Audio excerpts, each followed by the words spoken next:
بنو لحیان وہی ہیں جنہوں نے رجیع میں صحابہ کرام کو قتل کیا تھا، جنہیں بھیجا گیا تھا قرآن سکھانے کے لیے. یہ حجاز کے بہت اندر عثفان کی حدود میں آباد تھے، اس لیے نبی صلی اللہ علیہ وسلم نے ان سے نمٹنے میں قدر تاخیر کی. یہ مکہ کے قریب کا علاقہ تھا. جب کفار کے مختلف گروہوں میں پھوٹ پڑ گئی، کب؟ احزاب کے موقع پر، اور آپ دشمنوں سے کسی قدر مطمئن ہو گئے، تو آپ نے مدینے کا انتظام ابن ام مکتوم کو سونپ کر 200 صحابہ اور 20 گھوڑوں کے ساتھ ربیع الاول 6 ہجری میں بنو لحیان کا رخ کیا اور یلغار کرتے ہوئے بطن غران تک جا پہنچے. یہ امج اور عثفان کے درمیان ایک وادی ہے، اور یہیں آپ کے صحابہ کو شہید کیا گیا تھا. آپ صلی اللہ علیہ وسلم نے ان کے لیے دعائے رحمت کی. کن کے لیے؟ جو شہید ہوئے تھے. اور 2 روز یہیں قیام فرمایا. ادھر بنو لحیان کو خبر ہو گئی اور وہ پہاڑوں کی چوٹیوں کی طرف بھاگ نکلے. ان کا کوئی آدمی ہاتھ نہ آ سکا. پھر آپ نے عثفان کا قصد کیا اور وہاں سے 10 سواروں کا دستہ آگے بھیجا تاکہ قریش ان کی آمد کا حال سن کر مروب ہو جائیں کہ اچھا یہ تو یہاں پہنچ گئے. اس دستے نے قراء الغمیم تک کا ایک چکر لگایا. آپ کل 14 دن مدینے سے باہر گزار کر مدینہ واپس آ گئے. ایک اور بات یہ کہ نبی صلی اللہ علیہ وسلم نے ان کو یہ کہہ کے نہیں بھیجا تھا کہ دہشت پھیلاؤ، روب ڈالو. روب ڈالنا اور چیز ہے. آج ہم دہشت تو پھیلا رہے ہیں لیکن ہمارا کوئی روب نہیں. اس کے بعد ربیع الاول میں ہی ایک اور غزوہ ہوا تھا، غزوہ ذی قرد تھا. ذی قرد ایک چشمے کا نام ہے. یہ بلاد غطفان کے قریب ہے جو رسول اللہ صلی اللہ علیہ وسلم کی چراگاہ تھی. عیینہ بن محسن فزاری نے 40 سواروں کی ہمراہی میں اس چراگاہ پہ چھاپا مارا تھا اور آپ کے اونٹوں کو لے بھاگا. نیز ابو ذر کے صاحبزادے جو اونٹنیوں کی حفاظت پر متعین تھے ان کو قتل کر دیا اور ان کی بیوی کو پکڑ کر لے گئے. یہ بہت بڑی زیادتی کی بات تھی. سلمہ بن الاکوع بہت تیز دوڑتے تھے. اگر آپ سیرت کی کتابوں میں جا کے ان کے بارے میں پڑھیں، خبر ملتے ہی ایک ٹیلے پر کھڑے ہو کر یا صباح کے 3 نعرے لگائے. یا صباح جو حضور صلی اللہ علیہ وسلم نے صفا پہ لگائے تھے، جس سے پورا مدینہ گونج اٹھا اور پھر ان کے تعاقب میں دوڑ پڑے. وہ اونٹوں پہ جا رہے اور یہ بھاگ رہے ہیں. سلمہ بن اکوع بڑے تیر انداز تھے. انہوں نے دوڑ کر ان کو پانی کے ایک چشمے پہ جا پکڑا اور ان پہ تیر برسانے لگے، یہاں تک کہ تمام اونٹنیاں ان سے چھڑا لی. دیکھیے دوسری طرف کتنے لوگ تھے؟ 40. ان کے جانے کے بعد رسول اللہ صلی اللہ علیہ وسلم 500 یا 700 آدمی لے کر روانہ ہوئے اور تیزی سے مسافت طے کر کے ذی قرد پہنچے. آپ اپنے روانہ ہونے سے پہلے چند سوار روانہ فرما چکے تھے، ایک دستہ آگے تھا. ان لوگوں نے پہلے پہنچ کر دشمنوں کا مقابلہ کیا. 2 آدمی دشمنوں کے مارے گئے اور مسلمانوں میں سے ایک شہید ہوا. ربیع الاول ہی میں ایک اور سریہ ہے عکاشہ بن محسن. ایک حملے کی خبر سن کر ماہ ربیع الاول میں رسول اللہ صلی اللہ علیہ وسلم نے عکاشہ بن محسن کو 40 آدمیوں کے ساتھ غمر کی جانب روانہ کیا، لیکن وہ لوگ خبر پاتے ہی بھاگ گئے. جب وہاں کوئی نہ ملا تو شجاع بن وہب کو ادھر ادھر تلاش کے لیے روانہ کیا، لیکن کچھ پتہ نہ چلا. انہی کے ایک شخص سے ان کا پتہ معلوم کیا اور وہاں پہنچ کر ان کی خبر لی. پھر سریہ محمد بن سلمہ ربیع الاخر میں ہوا. یہ ربیع الاخر 6 ہجری میں بنی سالبہ اور بنی عوال کے بارے میں معلوم ہوا کہ وہ مدینہ پہ چڑھائی کا ارادہ رکھتے ہیں. یہ خبر معلوم ہونے کے بعد رسول اللہ صلی اللہ علیہ وسلم نے محمد بن سلمہ کو 10 آدمیوں کے ساتھ ذی القصہ کی طرف بنی سالبہ اور بنی عوال کے مقابلے میں روانہ کیے. یہ بنی عوال ہے.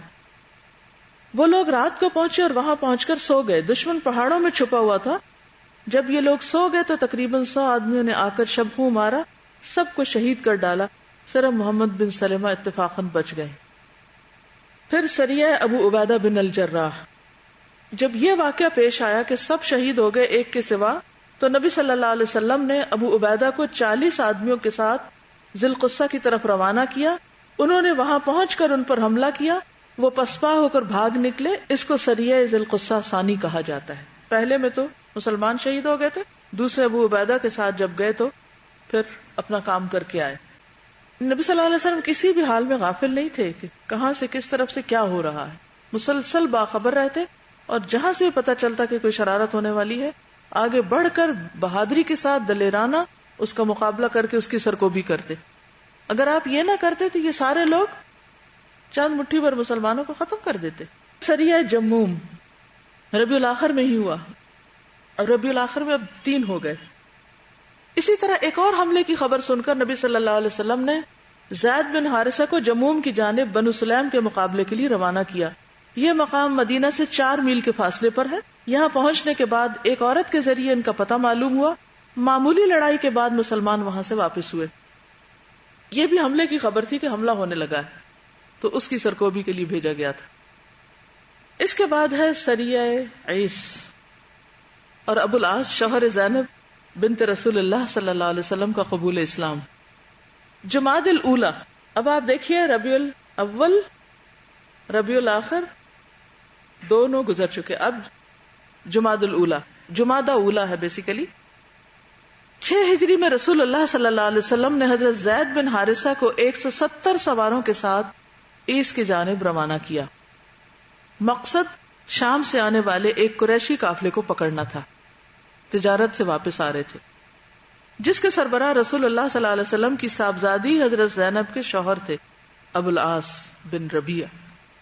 مسلمانوں نے اس قافلے کو لوگوں سمیت گرفتار کر لیا. البتہ ابو العاص ہاتھ نہ آئے. وہ سیدھے مدینہ پہنچے، حضرت زینب کی پناہ لی. ان کی بیوی تھی، آپ کو معلوم ہے نا کہ حضرت ابو العاص جنگ بدر میں بھی پکڑے گئے تھے. تو آپ نے ان کو کس شرط پہ چھوڑا تھا کہ جا کے زینب کی راہ چھوڑ دیں. تو وہ آ گئی تھی یہاں پر. تو تقریباً 3 سال جو تھی وہ شوہر وہیں مکہ میں ہے، مشرک ہیں ابھی، اور یہ مدینہ میں ہے اپنے والد کے پاس. اب آپ دیکھیے کہ ان کے جو ساتھی تھے وہ تو سارے پکڑے گئے، یہ بھاگ نکلے اور مدینہ آ گئے اور آ کر حضرت زینب سے پناہ لے لی اور ان سے کہا کہ وہ رسول اللہ صلی اللہ علیہ وسلم سے کہیں کہ آپ قافلے کا مال واپس کر دیں. حضرت زینب نے سفارش کی اور آپ نے چھوٹی بڑی تھوڑی زیادہ ہر چیز واپس کر دی. اور ابو العاص تجارت، مال اور امانت کے معاملے میں مکہ کے چند گنے چنے لوگوں میں سے تھے. تاجر بھی تھے، مالدار بھی تھے اور امانتیں لوٹاتے تھے. ان کی کچھ خوبیاں بھی تھیں اگرچہ اسلام نہیں لائے تھے ابھی. وہ مکہ گئے، امانتیں اہل امانت کو ادا کی. بہانہ بھی کر سکتے تھے کہ میں تو لٹ گیا تھا، تو انہوں نے رکھ لی، جھوٹ بول کے سب ہڑپ کر جاتے. پھر مسلمان ہو گئے، امانتیں دی، مسلمان ہوئے، ہجرت کر کے مدینہ آ گئے. رسول اللہ صلی اللہ علیہ وسلم نے حضرت زینب کو پہلے ہی نکاح کے تحت انہیں واپس کر دیا. یہ واپسی 3 سال سے کچھ زیادہ عرصے کی جدائی کے بعد ہوئی، یعنی دوبارہ نکاح نہیں کیا. رسول اللہ صلی اللہ علیہ وسلم نے اس دوران مزید کئی سرایا بھی بھیجے جن کا دشمن کی سرکشی توڑنے، ان کے شر کی آگ بجھانے اور دور دراز علاقوں تک امن و امان پھیلانے میں بڑا اثر تھا. پھر آپ کے پاس کچھ اس طرح کی خبریں آئیں کہ آپ غزوہ بنو المصطلق کے لیے تشریف لے گئے. قبیلہ خزاعہ کی ایک شاخ ہے. قبیلہ خزاعہ کے لوگ عام طور پر رسول اللہ صلی اللہ علیہ وسلم کے خیر خواہ تھے، مگر یہ شاخ قریش کی طرفدار تھی. رسول اللہ صلی اللہ علیہ وسلم کو معلوم ہوا کہ یہ لوگ آپ سے جنگ کی تیاری کر رہے ہیں. اب ہر ایک میں آپ دیکھ رہے ہیں کہ آپ کو خبر پہنچتی ہے کہ وہ حملہ آور، کیونکہ ٹرائبل سسٹم تھا، کبھی ایک قبیلہ آ رہا، کبھی دوسرا، کبھی تیسرا، کبھی چوتھا. ہر طرف سے اگر آپ نقشہ دیکھیں چاروں طرف سے بچھاڑ ہے. آپ نے اس خبر کی تحقیق کے لیے برادہ بن حسیب کو بھیجا. ان سے معلوم ہوا کہ خبر صحیح ہے، لہٰذا آپ نے مدینے کا انتظام زید بن حارثہ کو اور کہا جاتا ہے کہ کسی اور کو سونپا اور بنو المصطلق کی طرف یلغار کرتے ہوئے نکلے تاکہ بالکل اچانک ان پر ٹوٹ پڑے. آپ کے ساتھ 700 صحابہ تھے اور بنو المصطلق اس وقت قدید کے اطراف میں ساحل کے قریب مریسیع نامے ایک چشمے پر پڑاؤ ڈالے ہوئے تھے. آپ کو معلوم ہے نا کہ یہ لوگ گھومتے پھرتے بھی تھے، جہاں پانی ملا وہاں رک گئے، پھر چل پڑے. آپ صلی اللہ علیہ وسلم نے اس حال میں چھاپا مارا کہ وہ غافل تھے، بعض کو قتل کیا، عورتوں بچوں کو قید کیا، مال مویشی پر قبضہ کر لیا. اس وقت شعبان 5 ہجری اور کہا جاتا ہے کہ 6 ہجری کی 2 راتیں گزر چکی تھی. قیدیوں میں بنو المصطلق کے رئیس حارث بن ابو زرار کی صاحبزادی جویریہ بھی تھی. مدینہ آ کر ان کے اسلام لانے پر نبی صلی اللہ علیہ وسلم نے انہیں آزاد کر کے ان سے شادی کر لی. اس پر صحابہ کرام نے بنو المصطلق کے 100 گھرانے جو مسلمان ہو چکے تھے آزاد کر دیے اور کہا کہ یہ رسول اللہ صلی اللہ علیہ وسلم کے سسرال کے لوگ ہیں. آپ کی شادیوں کی ایک بنیادی وجہ یہ بھی تھی کہ لوگوں کے درمیان باہم موافقت پیدا کرنا، لہذا حضرت جویریہ اپنی قوم کے لیے نہایت عظیم برکت والی خاتون ثابت ہوئی. یہ ہے غزوہ بنو المصطلق کی مختصر روداد. اس میں کوئی ندرت نہیں، یعنی کوئی انوکھی بات نہیں، لیکن اس غزوے کے دوران میں 2 تکلیف دہ حادثے پیش آئے جنہیں منافقین نے اسلامی معاشرے بلکہ نبوی گھرانے تک کے اندر فتنہ اور اضطراب بھڑکانے کے لیے استعمال کیا. پہلا حادثہ، رئیس المنافقین عبداللہ بن ابی کا یہ قول کہ مدینہ پلٹ کر عزت والا ذلت والے کو نکال باہر کرے گا. اس کا سبب یہ ہوا کہ ایک مہاجرین کے حلیف اور ایک انصار کے حلیف میں مریسی کے چشمے پر پانی کی وجہ سے جھگڑا ہو گیا. جھگڑا جو ہوا تو ایک نے مہاجرین کو بلا لیا اور ایک نے انصار کو بلا لیا. تو آپ نے اس وقت جو فرمایا وہ آگے آ رہا ہے. مہاجر نے انصاری کو مارا تو انصاری نے آواز لگائی یا لل انصار، ہائے انصار کے لوگوں. اس پر مہاجر نے آواز لگائی یا لل مہاجرین، ہائے مہاجرو. یہ سن کر طرفین کے کچھ لوگ جمع ہو گئے، لیکن رسول اللہ صلی اللہ علیہ وسلم نے سبقت کی، فرمایا میں تمہارے اندر موجود ہوں اور جاہلیت کی پکار پکاری جا رہی ہے، اسے چھوڑ دو، یہ بدبودار ہے. یعنی ایسے نعرے لگانا. چنانچہ لوگ اپنے رشد کی طرف پلٹ یعنی ہوش میں آ گئے اور واپس ہو گئے. اس غزوے میں منافقین کی ایک جماعت بھی ہمراہ تھی جو اس سے پہلے نہیں نکلی تھی. ان کے ساتھ ان کا سردار عبداللہ بن ابی بھی تھا. اسے خبر ہوئی تو غصے سے بھڑک اٹھا اور کہنے لگا اچھا تو انہوں نے یہ حرکت کی ہے، یہ ہمارے ہی علاقے میں ہمارے حریف اور مد مقابل ہو گئے. ہماری اور قریش کے ان کنگلوں کی مثال تو وہی ٹھہری جو پہلوں نے کہی ہے کہ اپنے کتے کو پال پوس کر موٹا کرو اور وہ تمہیں کو کاٹ کھائے. سنو واللہ اب ہم مدینہ واپس ہوئے تو ہم میں سے عزت والا ذلت والے کو نکال باہر کرے گا. عزت والے سے مراد اس نے اپنے آپ کو لیا اور ذلت والے سے رسول اللہ صلی اللہ علیہ وسلم کو، العیاذ باللہ، اور اس کے لیے فتنوں کی تدبیریں کرنے لگا.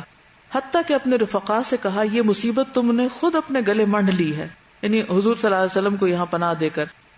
انہیں اپنے شہر میں اتارا اور اپنے اموال بانٹ کر دیے. سنو واللہ تم لوگ ان سے ہاتھ روک لو تو یہ تمہارا شہر چھوڑ کر کہیں اور چلتے بنیں گے. مدد نہ کرو، بائیکاٹ کر دو تو چھوڑ دیں گے تمہیں. جس وقت یہ باتیں ہو رہی تھی ایک مضبوط ایمان کے نوجوان حضرت زید بن ارقم بھی وہاں موجود تھے. وہ اس ہرزہ سرائی پر صبر نہ کر سکے اور رسول اللہ صلی اللہ علیہ وسلم کو اطلاع کر دی. آپ نے عبداللہ بن ابی کو بلا کر پوچھا تو اس نے قسم کھا کر کہا کہ اس نے ایسی کوئی بات نہیں کہی جو آپ کو معلوم ہوئی ہے.